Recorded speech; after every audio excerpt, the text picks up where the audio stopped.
It was a quiet evening at the hospital when the emergency doors burst open. Nurses and doctors glanced up in alarm as a young woman stumbled in, cradling a lifeless newborn in her arms. Her name was Tiffany Hall, and she was crying. No, wailing, begging for help, shouting that the baby had been born prematurely at home. The room buzzed with urgency. A team of medical professionals rushed to her side, but as they examined the tiny, unmoving body, something felt off. Tiffany refused a full exam. She wouldn't let anyone touch her. She wouldn't answer questions. Her story didn't add up. The tension in the room was palpable. Behind the professional calm of the staff, unease spread like wildfire. Who was this woman? And where was the truth? Just miles away, in East St. Louis, another story was unfolding, but this one had no witnesses. Jamela Tunstall, a 23-year-old mother of 3, hadn't been seen in days. Her neighbors noticed the silence in her usually lively apartment. Her car hadn't moved. No lights, no sounds. And her children, Deandre, 7, Ivan, 2, and Janella, 1, had vanished with her. Friends and family were desperate. Jamela was a cautious mother, fiercely protective of her kids. She never left without telling someone. Something was wrong. Very wrong. By the end of that week, missing persons reports were filed.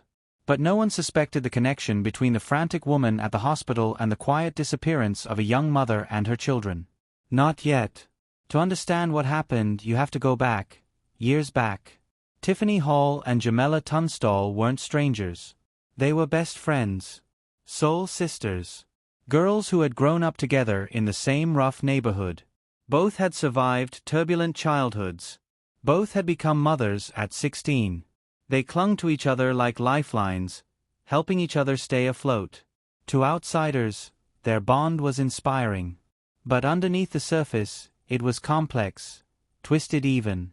There was jealousy, there was trauma, and there was an undercurrent of something darker that no one saw until it was too late.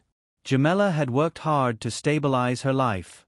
After losing custody of her children briefly, she fought to get them back, taking parenting classes, attending therapy, and finally regaining custody. She bought a car with her tax refund and enrolled in community college, dreaming of becoming a photographer. Tiffany's life, by contrast, was spiraling. Her record stretched back to her teenage years.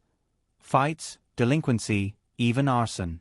In 1999, she lost custody of her daughters after horrifying signs of abuse. One infant had injuries so severe, she would never fully recover.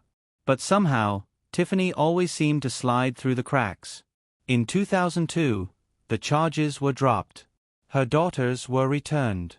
The system gave her another chance, one that would end in tragedy. By 2006, Tiffany was 24 and pregnant again, or so she claimed. Friends noticed the bulge in her belly, her talk of baby names, and the glowing excitement. But there were odd moments. One day she'd talk about labor pains, the next she'd say she had weeks to go. Then, in mid-September, Tiffany reappeared at the hospital with a dead infant. No medical records. No prenatal care. No one had seen her with a newborn.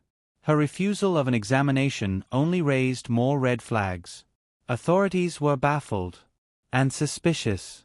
That's when they looked closer at her circle. That's when Jamela Tunstall's name surfaced. And that's when the horrific puzzle began to take shape. On September 23, 2006, just days after Tiffany's hospital visit, police went to check on Jamela. They forced their way into her apartment. The air was thick, stale, and heavy. There were no signs of the children. No sign of Jamela. But in the bathroom, blood. And a smell no one could ever forget. Hidden in the tub, wrapped in layers of plastic and tape, was Jamela's decomposing body. She had been there for days. The autopsy would later reveal the grim truth. Jamela had died from blunt force trauma and blood loss. She had been 9 months pregnant.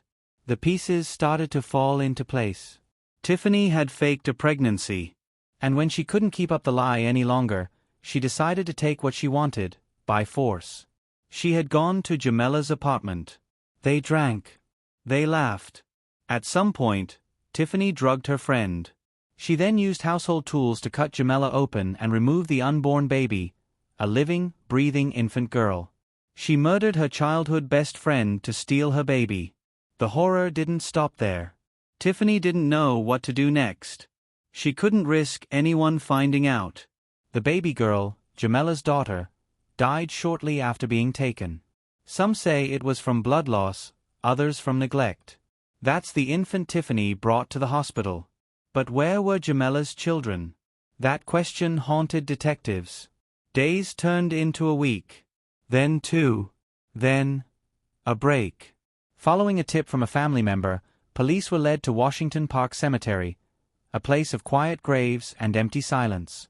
Buried under the trees, near a desolate area of the grounds, they found them.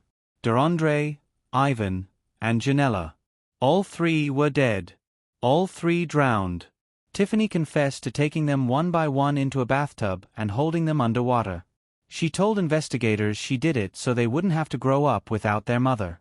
The trial was swift. Tiffany Hall pleaded guilty to all 5 murders: Jamela, her unborn child, and her 3 young children. She was sentenced to life in prison without the possibility of parole. But the question lingers: how does someone do something like this to a person they once called family? What pain was Tiffany carrying? What warnings were missed? And how did so many systems, from child protection to mental health, fail to intervene before it was too late? In the quiet moments of East St. Louis, people still remember Jamela and her children. Her dreams of photography, her fight to rebuild, her fierce love for her kids. And they remember Tiffany too, not with sympathy, but with disbelief.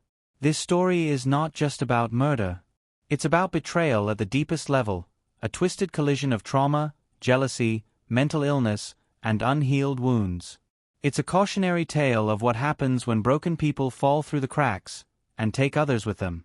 May we never forget the names: Jamela, Deandre, Ivan, Jamela. And may their story remind us, sometimes, evil doesn't come from the outside. Sometimes, it's the person who knows you best. Thanks for watching. Don't forget to subscribe, like and share.